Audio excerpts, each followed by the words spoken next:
She didn't mean to fall for him. She meant to expose him. Nora Kane spent 2 years in the shadows of Titan Crest, watching, recording, documenting every lie Damien Crowe told and every document Blake Warwick signed without reading. 2 years of righteous fury. 2 years of telling herself the heat in her chest every time Blake walked into a room was anger. Just anger. Nothing else. She was almost convincing. Then she left the ledger behind. One careless night. One moment of panic. And suddenly every truth she had ever written, every damning accusation, every carefully documented betrayal, and every private, mortifying, breathless confession about the alpha she was supposed to despise, was sitting in the wrong hands. Crowe read it first.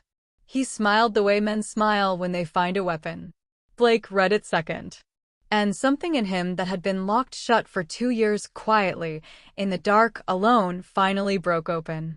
What happened next destroyed one man, saved a pack, and left 2 people standing in a hallway with everything unspoken finally sitting between them. This is that story.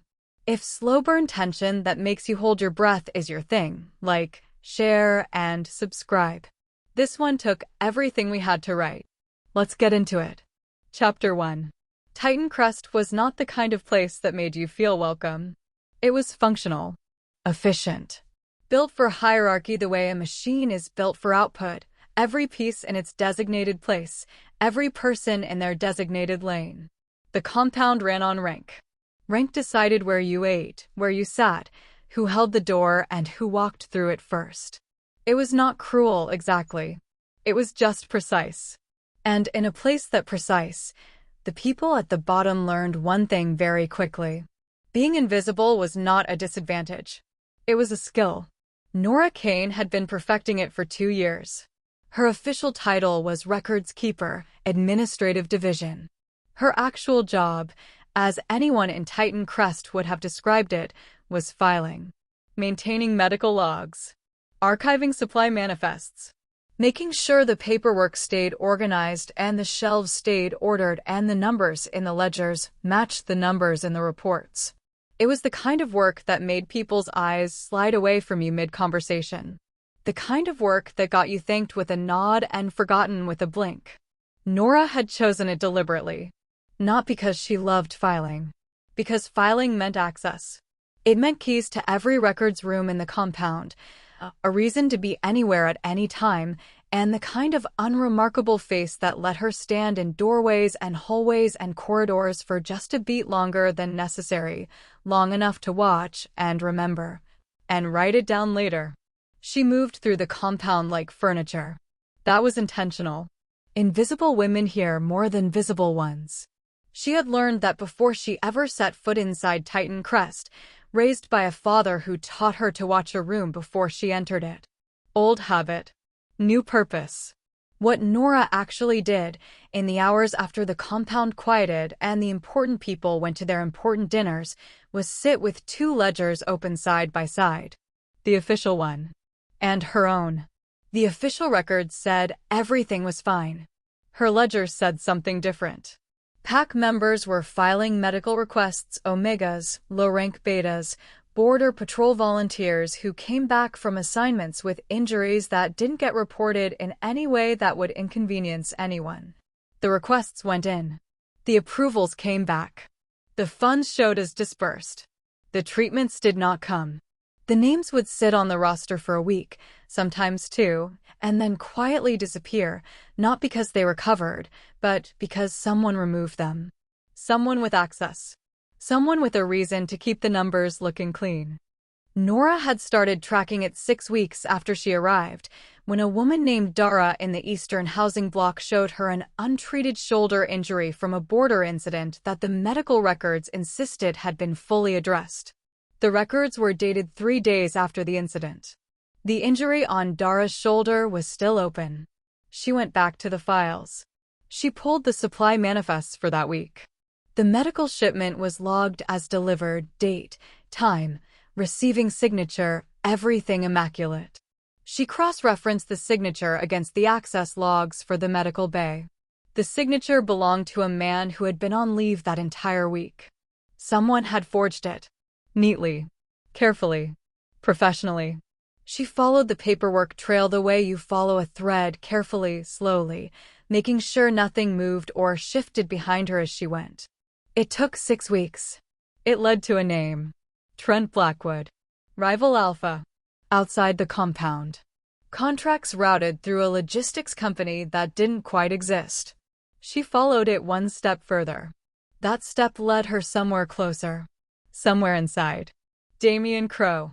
She wrote both names down in her private ledger on a Tuesday night with her hand completely steady and her stomach turning over slowly, because this was not a clerical error. This was not administrative negligence. This was deliberate, systematic theft from the people least positioned to survive it. The money meant for the wounded went to a man who already had more than enough. And the Alpha who could have stopped it signed every document that made it possible. She had been watching him do it for 2 years. Blake Warwick was not what she expected when she first came to Titan Crest. Alphas, in her experience, either filled a room aggressively or performed the filling of it. Blake did neither. He was tall. She had written that down once, which embarrassed her afterward, and he moved with a heaviness that had nothing to do with size. He moved like a man carrying something he had stopped noticing the weight of. Like the grief had been there so long it had become structural. Part of how he stood. She saw him for the first time in a council session 3 days after she arrived. He was at the head of the table. Crowe was beside him, presenting numbers, figures for quarterly resource distribution, allocation estimates, projected needs by sector. Blake listened. His posture was correct. His expression was appropriately engaged. When Crowe slid a document across the table, Blake picked up a pen. He signed it without reading a single line. Nora was standing in the doorway with a file delivery she had deliberately timed to coincide with the session ending. She watched him sign. She watched Crowe collect the document with that particular efficiency of someone who has gotten exactly what they came for. She was supposed to set the files down and leave. She stayed for another 40 seconds. She watched Blake stand, gather his own papers, say something brief to the man on his left. He was almost at the door before she moved. His hand brushed the door frame as he passed through it, an absent gesture, automatic, and she stood there watching the door for 3 full seconds after he was gone. She hated herself for the 3 seconds. She hated herself more for writing it down that night. It was clinical, she told herself. Behavioral documentation. She was noting his habits, his patterns, his proximity to Crowe, his apparent level of engagement in sessions. All of it relevant. All of it evidence. And then there was Milo. Milo Hart was the only genuinely warm thing inside Titan Crest, which was either an endorsement of his character or an indictment of everything else, depending on how generous you felt. He was a pack medic, one of the few people in the compound whose job description and actual behavior matched up, and he had been the first person to say out loud, once, quietly, 2 years ago, that something was wrong with the medical supply chain. He had said it once. Then he had gone very quiet. The kind of quiet that told Nora everything she needed to know about what that cost him. He brought her food she forgot to eat. He asked how she was doing in the voice of someone who genuinely wanted to know, which was rarer in Titan Crest than it should have been. He was watchful in a way she recognized, the low-level vigilance of someone who had learned to read a room for threat before they read it for comfort. They didn't talk about what they both knew. They talked around it carefully, the way you talk around a thing that might detonate if you name it directly. She trusted him more than anyone in that compound. She noticed, because she noticed everything, that Milo paused a half-second too long before answering certain questions. Specific ones. The ones about supply routes. The ones about Crowe's office hours. She filed it away. She didn't examine it. Not yet. The private ledger had started as documentation. Pure, clean, forensic. Dates in the left margin. Names in columns. Amounts approved versus amounts received. Discrepancies marked in a second color. It was good work. It was careful work. It was the kind of evidence that, in a fair world, would have been more than enough. But the ledger had other pages now. Pages that came later in the evening, when the documentation was done and the careful handwriting loosened slightly into something she hadn't entirely authorized herself to write.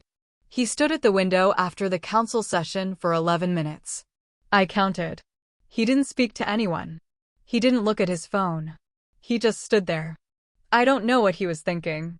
I know that I stayed in the hallway longer than I needed to just to keep watching him stand there. She had tried to rationalize that entry for 3 days after writing it.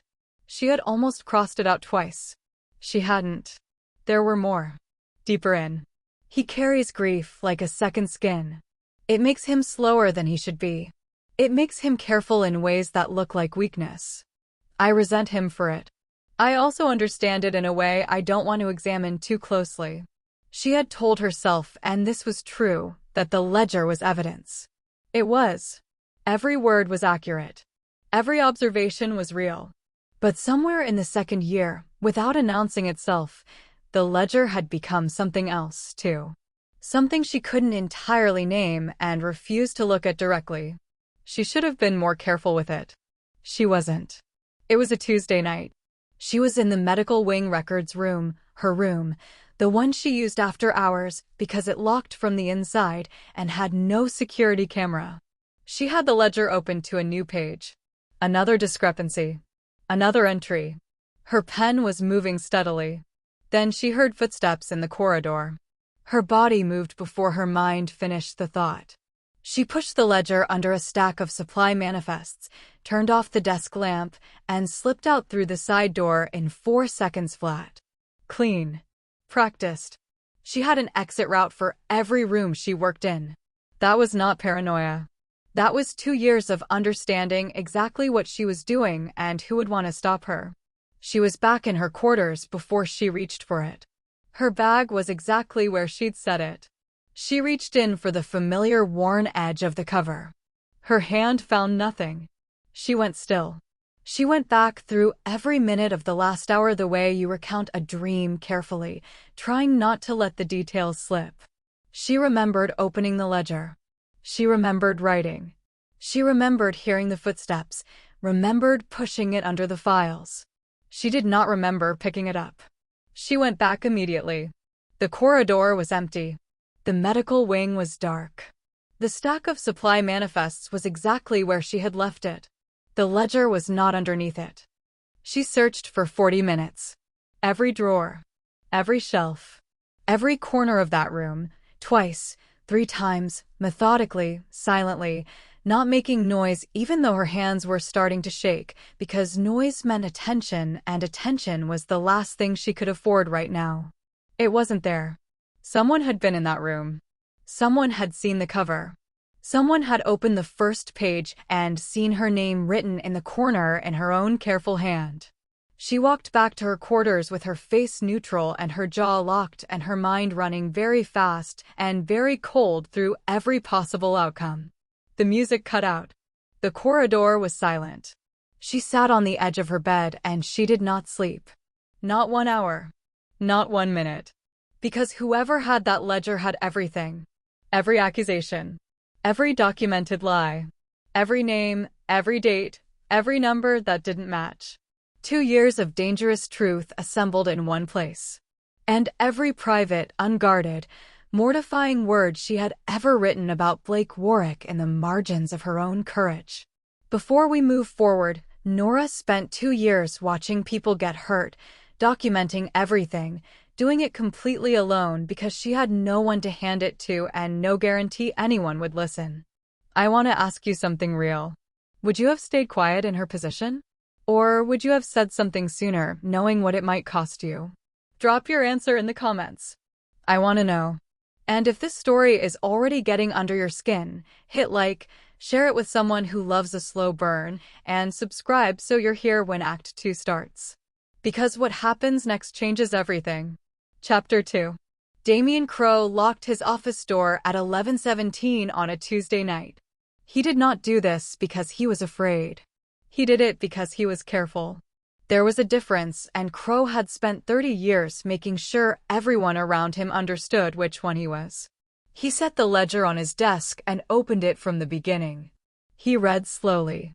That was important. Crow had not gotten where he was by reacting. He had gotten there by reading every situation completely before he decided what it meant. So he read the early pages first, the careful, clinical documentation in that neat, controlled hand. Names, dates, supply routes, shipment manifests cross-referenced against access logs, signatures that didn't match the rosters, funds approved and logged as dispersed that had moved, instead, through a logistics company he recognized immediately and had spent 2 years making sure no one inside Titan Crest would ever think to look at. He read it all. Every entry, every annotation, every quietly damning page. The initial response was not fear. He noticed that about himself with a kind of professional detachment. It was calculation. Assessment. The question was not whether this was dangerous. It clearly was, documented with the precision of someone who understood exactly what they were building. The question was, who would believe her? An Omega. A records keeper. A woman no one in this compound looked at directly.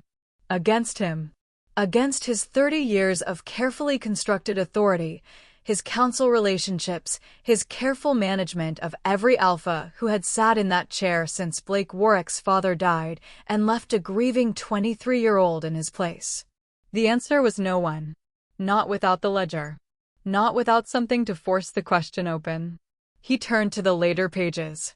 The handwriting changed slightly looser, the letters less careful, written in the hours when control loosens whether you want it to or not. He read the entries about Blake. The window. The 11 minutes. The hands that went still when someone said Celine's name. The line that made him stop and read it twice. I resent him for being weak. I cannot stop watching him be human. Crow closed the ledger. He set it down on the desk with the precise care of a man placing something valuable. He folded his hands. He sat for a long moment in the silence of his locked office. He had come looking for a threat. He had found something considerably better. A weapon with 2 edges, one pointed at him, one he could turn directly on her. The political pages were her ammunition. But the personal pages were his. And in Crow's experience, personal pages destroyed people far more efficiently than political ones ever did. He smiled. Slowly. To no one. Then he began to plan. Nora spent the next 72 hours doing the only thing available to her. Watching. Waiting. Moving through the compound on her regular schedule with her face arranged in its regular expression, delivering files and updating manifests and speaking to people in the corridors with the same measured neutrality she had practiced until it became reflex. Nothing happened. No guards appeared at her door. No summons arrived from Crow's office. No one looked at her any differently than they had the week before. This was worse. She knew how to respond to threat. She did not know what to do with silence that felt like a held breath. She took longer routes through the compound. Avoided the corridors near Blake's offices, the council wing, any hallway where an encounter required more composure than she was certain she had access to right now. She was rebuilding walls she hadn't realized she'd let down, reinforcing every internal partition that 2 years of writing in the dark had quietly, incrementally compromised. She rounded a corner on the second morning and walked directly into him. They both stopped. The hallway was empty. No witnesses, no buffer, no excuse to move. Blake looked at her, not the way he usually didn't quite look at her, the absent glance that processed her presence without registering it. He actually looked. His eyes steady on her face, reading something she could not identify and could not afford to let him find. For seconds, neither of them spoke. Then he nodded, once, slightly, and walked on. She stood in the empty hallway after he turned the corner and told herself the feeling in her chest was fear. She knew what fear felt like. She had been living adjacent to it for 2 years. This was not that. This was something else entirely, warmer and more inconvenient, and she had absolutely no time for it. She walked back to her office. She sat down. She pulled a supply manifest toward her and stared at it without reading a single line. Blake's request came through a neutral staff member, a quiet word, no context, a time and a room number. The record's room. Her room. She understood the choice of location was deliberate, though she couldn't yet read what it meant. She went because not going was not an option. He was standing at the window when she arrived. Back to the room. The particular posture she had catalogued in her ledger more times than she was comfortable thinking about right now. She closed the door behind her and waited. He started asking questions about the medical records. Specific ones. Distribution logs from the last quarter. Cross-referencing between approved allocations and actual delivery confirmations. The questions were careful and precisely targeted and completely incompatible with routine administrative interest. Her instincts fired like a tripwire. He knew something. She didn't know how much. She didn't know from which direction. But the questions were too specific to be anything other than intentional, and Nora had not spent 2 years building a case by being cautious with the moments that actually mattered. She pushed. Not about the ledger, she still didn't know he had it, but about the truth underneath it. She said the thing she had been building toward for 24 months, plainly and directly, in the voice she used when she had stopped calculating cost. People in this compound were being failed. Resources were being diverted. The trail led to someone operating inside his direct chain of command.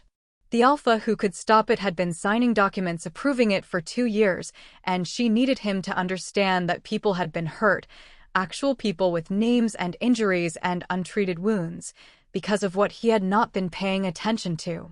She finished. The room was quiet. Blake turned from the window. He looked at her for a long moment, the way he had in the hallway, that same quality of actually seeing, and something in his expression was not what she expected. It was not dismissal. It was not the particular blankness of authority deciding how to manage an inconvenient subordinate. It was something rawer than that. Something that looked uncomfortably like recognition.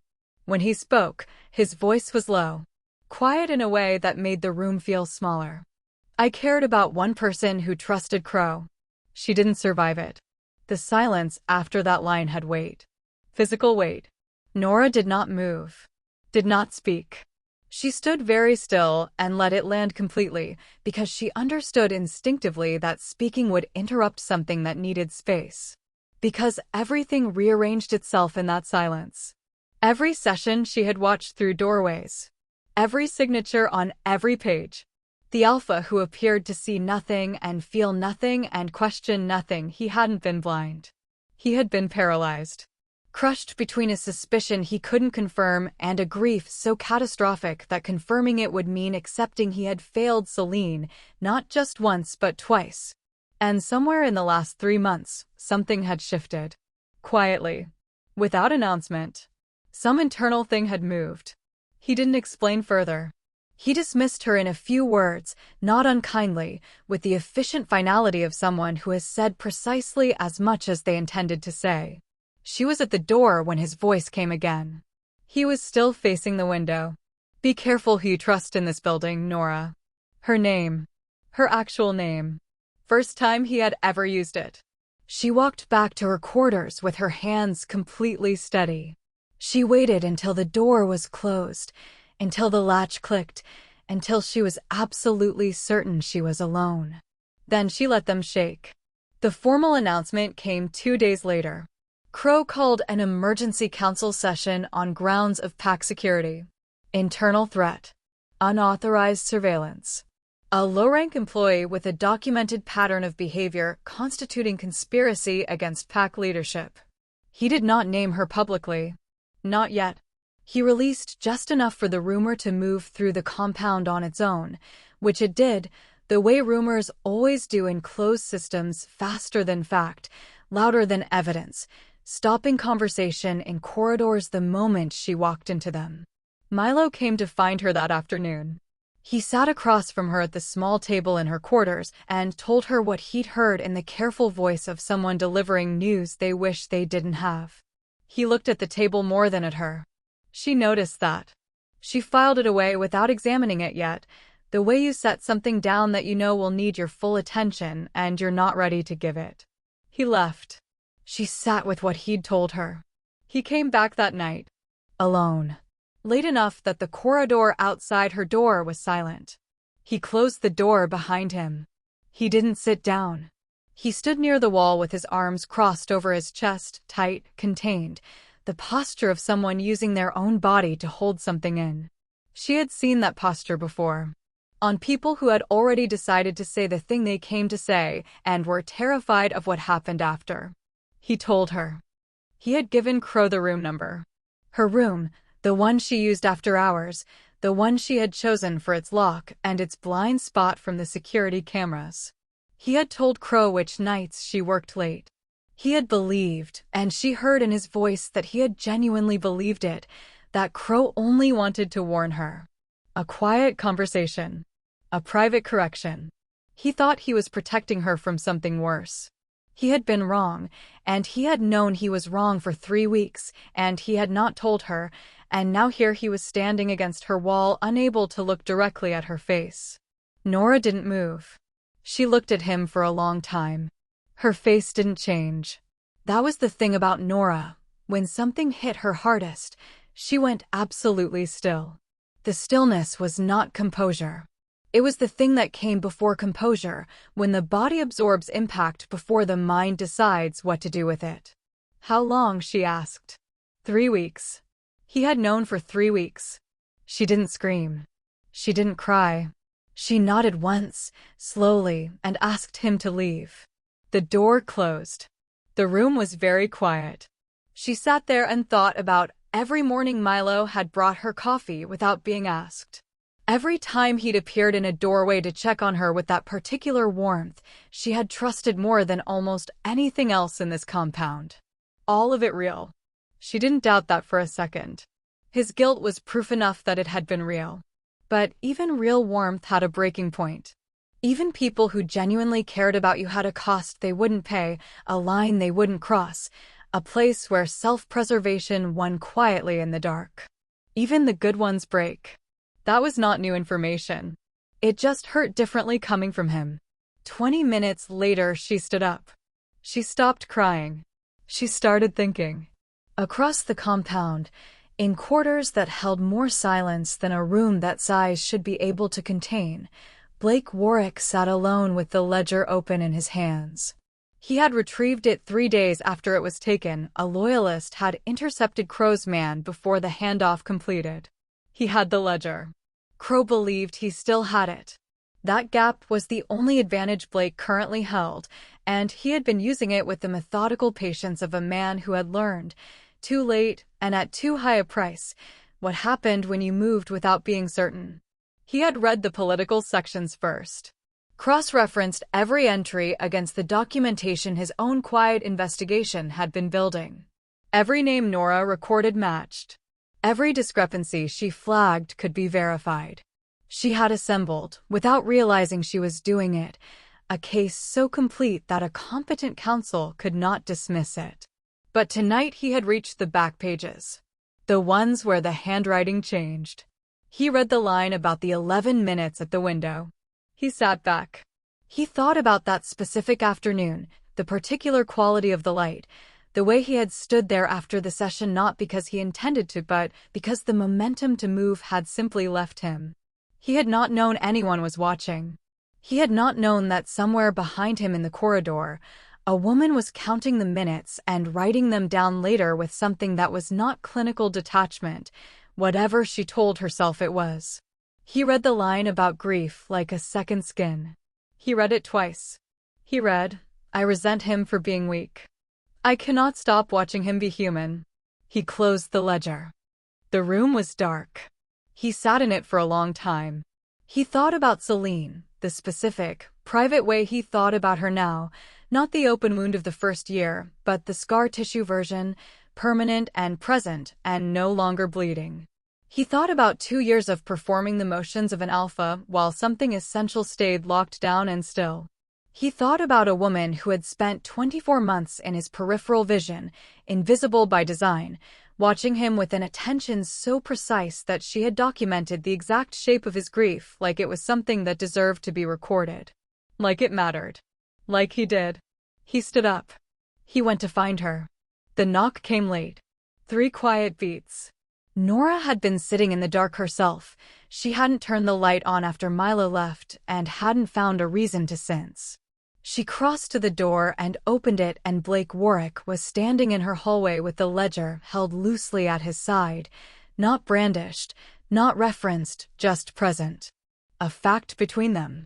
He looked at her the way he had in the corridor and in the records room, that quality of actually looking, steady and unhurried, like he had decided something and was no longer in conflict about it. "The hearing is tomorrow morning," he said. "I need you to trust me for 12 hours. Everything in her said no. Every wall she had built, every lesson she had learned about what happened when you gave a person the thing they needed to hurt you. Every entry in that ledger that proved she already trusted him more than was safe. Every sensible, self-protective instinct she had developed over 2 years of surviving this compound alone." "Okay," she said. The hallway was very quiet. He held her gaze for one more second, something passing through his expression that she didn't have a name for yet, something that sat in the space between relief and intention, and then he nodded and walked back the way he'd come. She closed the door. She stood with her back against it in the dark. Tomorrow was going to change everything. She didn't know yet whether that meant saved or destroyed. She knew, with the same certainty she'd always trusted in her own observations, that it would be one or the other. Nothing in between. She didn't sleep. But this time, it wasn't fear keeping her awake. "Here's what I want to know." Blake chose to trust what Nora saw before he trusted the people around him. Nora chose to trust Blake before she had a single solid reason to. Which one took the bigger risk? Leave your answer in the comments. I genuinely want to know where you land on that. And if this story has its hooks in you, subscribe so you're here for Act 3. Because the council chamber scene is coming. And I promise you, it is worth the wait. Chapter 3. Nora dressed carefully that morning. Not quickly. Not frantically. Carefully, the way you do a thing when you understand it matters. She chose what she wore with intention, not to impress anyone in that room, but to be taken seriously by them. There was a difference. She had spent 2 years understanding. The room was already full when she arrived. That was deliberate. Crow had timed the summons to ensure she would enter after everyone else was seated, after the room had already formed its shape around his narrative. Full council attendance. Every chair at the long table occupied. The air in the chamber had the particular quality of spaces where decisions get made that affect people who aren't invited to make them. Gunnar Holt stood at the door. Crow's enforcer. Crow's man. He didn't move to stop her. He didn't need to. His presence there was the message: this room belongs to someone, and it is not you. Trent Blackwood sat in the back. He had no official reason to be there. He was there anyway, settled into a chair against the far wall with the relaxed posture of a man watching an outcome he had already purchased. He watched Nora walk in with the quiet attention of someone who has already decided how a thing ends and is simply waiting for the room to catch up. Nora walked to the center of the chamber and stopped. No council beside her. No rank marker on her collar. No documentation in her hands because Crow had the ledger, and even if she'd had it, a records keeper waving her own private journal at a council table would have proved every word he was about to say about her. She had nothing. She stood there with nothing but herself, and she kept her face completely still, and she breathed. Crow began. His tone was measured, professional, threaded through with the particular register of deep, reluctant concern. The voice of a man who hates very much to be doing this, but has been left with no responsible choice. He spoke about pack security, about the sanctity of internal records, about a pattern of behavior, documented and verified, that suggested not merely unauthorized access, but something more troubling. Obsession, he said. Instability. An Omega who had spent 2 years conducting unsanctioned surveillance on PAC leadership and recording her findings in a private document she had deliberately concealed. He opened the ledger. He read select passages. The funding discrepancies framed as the misreadings of an untrained eye. The documented supply diversions recast as misunderstood logistics. The names Blackwood, his own, presented as the paranoid fixations of a woman who had convinced herself she saw patterns that weren't there. He read it in the tone you use with something both dangerous and pitiable. The council murmured. Heads turned toward each other in the small, private way of people recalibrating. Nora watched their faces. She had spent 2 years documenting what people did when they thought no one was watching. She knew how to read a room. And this room was tilting. Then the door opened. No announcement. No knock. No formality of any kind. Blake walked in. He didn't look at Nora. Not yet. He crossed directly to the council table and set down a file. Then another. Then a third. He laid them flat with the unhurried precision of someone who has been waiting for exactly this moment and is in no rush now that it has arrived. He was calm in a way that was somehow worse than anger, the kind of calm that has burned everything expendable away and kept only what was necessary. Crow went silent. Blake straightened. He looked at the council members first, not at Crow. When he spoke, his voice carried the particular weight of an alpha who has stopped performing authority and started using it. She saw what I should have seen. She wrote it down when no one else would. And you called that dangerous. Crow recovered quickly. 30 years of survival instinct don't fail in the first 30 seconds. He pivoted. He invoked Celine's name with the careful delicacy of a man who knows exactly how much damage a name can do. He suggested, with measured and compassionate regret, that Blake's behavior had changed markedly since this Omega entered his orbit. That the Alpha's judgment might be compromised by something he couldn't see clearly because he was too close to it. He used the word obsession. He said it looking at the ledger, not at Blake. Blake went still. The room felt it. That particular stillness. Not the stillness of hesitation or uncertainty. The stillness that comes just before something irreversible, when a decision that has been building for a very long time finally finishes forming. When he spoke again, his voice was lower. That was when the council members stopped murmuring and the room went completely quiet.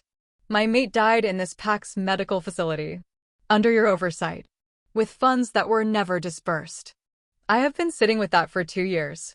A beat. One breath of silence. I am done sitting. He turned to face the full council. Every member. Every face. Remove him. Or remove me. Those are the only 2 options left. The silence that followed was absolute. The kind that falls when a room full of people simultaneously understands that what they just witnessed cannot be undone and will require a response. Nora stood at the center of the chamber and did not move. She barely breathed. Not because he had saved her. He had, but that wasn't why her eyes filled. It wasn't relief that tightened in her chest until it hurt. It was something she had no clean word for. Something that came from 2 years of watching this man from doorways and corridors, 2 years of documenting every sign of his paralysis, his grief, his careful, deliberate stillness, and understanding it with a precision she had never admitted to anyone, least of all herself. She had written about it in the dark. Alone. Ashamed of how closely she'd been paying attention. And now she was watching him choose. Not just to act. But to say out loud the thing he had been most afraid to say, the thing that cost him not power or position, but something far more personal than either. He was saying that Celine's death mattered. That it had always mattered. That he had known something was wrong and had not been able to make himself look at it directly. And that this woman standing alone in the center of a room that was not her room had looked at it anyway and written it down, and he was not going to let that be the thing that destroyed her. He had not looked at Nora yet. He was still looking at the council. But she saw his hand, the one at his side, not the one on the table, open slightly. Then close. Deliberate and quiet, like a breath. Like studying. She understood that. She had spent 2 years studying herself in empty hallways. The council voted. Not unanimously. There were two members who kept their eyes down and their hands in their laps, and Nora noted their names the way she noted everything, automatically, completely. But the vote was decisive. Crow was removed from his position pending a full formal investigation. The files Blake had placed on that table, medical records, financial transfers, shipping manifests, 2 years of systematic theft documented in irrefutable detail, were taken into evidence.